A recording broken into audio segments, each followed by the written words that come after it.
नमस्कार, मैं रचना शर्मा चढ़ती कला टाइम टीवी देख रहे सभी दर्शकों का स्वागत करती हूं। आप देख रहे हैं हिंदी टॉप न्यूज।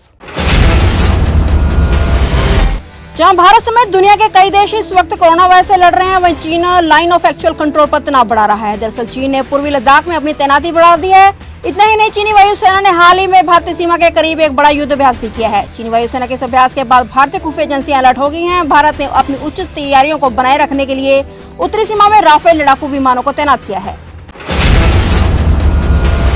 फ्रांस के राष्ट्रपति इमैनुअल मैक्रों को आज एक शख्स ने सरेआम तमाचा जड़ दिया। राष्ट्रपति इमैनुअल मैक्रों को दक्षिण पूर्वी फ्रांस की यात्रा के दौरान यह मामला सामने है। इस घटना का वीडियो भी सोशल मीडिया पर जमकर वायरल हो रहा है। मैक्रों अपने सुरक्षाकर्मियों से घिरे हुए थे और वहां खड़े लोगों से मिलते हुए दिखाई दे रहे थे। इस दौरान वहां खड़े एक शख्स ने फ्रांसीसी राष्ट्रपति से हाथ मिलाने के बाद उन्हें थप्पड़ जड़ दिया, जिसके बाद उनके सुरक्षाकर्मियों ने उस व्यक्ति को पकड़ लिया और घसीटते हुए दूर तक चले गए। फ्रांसीसी मीडिया ने पुष्टि की है कि इस अपराध में शामिल 2 लोगों को गिरफ्तार कर लिया गया है।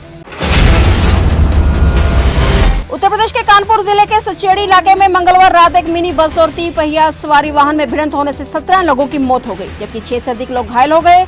मुख्यमंत्री योगी आदित्यनाथ ने कानपुर में हुए भीषण सड़क हादसे का संज्ञान लिया और वहीं मृतकों के आश्रितों को 2-2 लाख रुपए का मुआवजा देने की बात कही। इसके अलावा प्रधानमंत्री नरेंद्र मोदी ने भी इस सड़क हादसे में लोगों की मौत होने पर दुख जताया और मृतकों के परिजनों को प्रधानमंत्री राहत कोष से 2-2 लाख रुपए की अनुग्रह राशि दिए जाने की घोषणा की और साथ ही घायलों को 50-50 हजार रुपए दिए जाएंगे। पाकिस्तान के घोटकी में सोमवार को हुई ट्रेन दुर्घटना में आज कुछ और शव बरामद होने के बाद मृतकों की संख्या बढ़कर 65 हो गई है। अधिकारी सूत्रों ने यह जानकारी दी। जानकारी मुताबिक आज इंजन वाली बोगी से 10 से 12 शव बरामद हुए हैं। अभी भी विभिन्न अस्पतालों में घायलों का उपचार जारी है। इनमें से कई की हालत अभी भी गंभीर है। इसी वजह से मृतकों की संख्या बढ़ रही है। राज्यसभा सांसद दीपेंद्र हुड्डा ने कहा है कि ऐसा प्रतीत होता है कि सरकार किसान आंदोलन और कोरोना दोनों को ही खत्म नहीं करना चाहती, ताकि इनकी आड़ में लचर अर्थव्यवस्था, बेरोजगारी, बिगड़ी हुई कानून व्यवस्था और भ्रष्टाचार जैसे मुद्दों से लोगों का ध्यान भटकाया जा सके। उन्होंने कहा कि संयुक्त किसान मोर्चा के बातचीत के प्रस्ताव के महीने भर के बाद भी सरकार ने कोई प्रतिक्रिया नहीं दी। यही कारण है कि सरकार की मंशा पर सवाल उठ रहे हैं। पेट्रोल डीजल के बढ़ते दामों के खिलाफ कांग्रेस प्रतीकात्मक विरोध करेगी। कांग्रेस ईंधन की कीमतों में बढ़ोतरी के खिलाफ 11 जून को देश भर के पेट्रोल पंपों के सामने देशव्यापी सांकेतिक विरोध प्रदर्शन करेगी। कांग्रेस की राजस्थान इकाई ने कहा है कि देश में बढ़ती महंगाई के कारण पार्टी कार्यकर्ता 11 जून को राज्य के पेट्रोल पंपों पर प्रदर्शन करेंगे। देश में कोरोना वायरस की रफ्तार कम पड़ती दिख रही है। आज लगातार दूसरे दिन कोरोना के नए संक्रमितों का आंकड़ा 1 लाख से कम रहा है। पिछले 24 घंटे में 92,556 नए मामले सामने आए हैं और इस दौरान 2,219 लोगों की जान चलेगी। वहीं 1,62,664 संक्रमित ठीक होकर घरों को लौटे। देश में अब तक कोरोना के 2,90,99,069 संक्रमित हो चुके हैं। इनमें से अब तक 2,75,04,126 ठीक हो चुके हैं। अब तक इस वायरस से 3,53,528 लोगों की जान भी जा चुकी है।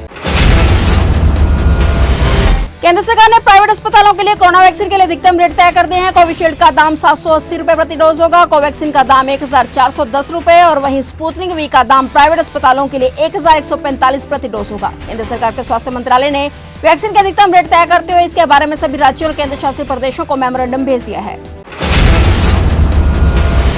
गोवा सरकार आज से विदेश यात्रा पर जाने वाले 18 से 44 आयु वर्ग के लोगों का टीकाकरण शुरू करने जा रही है। मुख्यमंत्री प्रमोद सावंत ने ट्विटर पर कहा है कि केंद्र के दिशा निर्देशों के अनुसार राज्य 18 से 44 आयु वर्ग के ऐसे लोगों को कोविड टीके की पहली खुराक देगा जो कि कार्य, शिक्षा और खेल आयोजनों के लिए विदेश जाना चाहते हैं। दक्षिण भारत में दस्तक देने के बाद मानसून उत्तर पूर्वी भारत के इलाके में सक्रिय होने लगा है। ओडिशा, महाराष्ट्र, पश्चिम बंगाल के तमाम हिस्सों में मानसून पहुंचने के साथ ही बारिश शुरू हो गई है। वहीं मुंबई में भी आज मानसून दस्तक दे रहा है, जिसके तहत कई इलाकों में भारी बारिश संभावना है। मुंबई हाईटाइड का भी अलर्ट जारी किया गया है। मौसम विभाग ने देश के कुल 14 राज्यों में 10 जून के आसपास बारिश का येलो अलर्ट जारी किया है। और अपडेट्स लेकर फिर से हाजिर होंगे, क्योंकि समाचारों का सिलसिला यहाँ कभी नहीं थमता।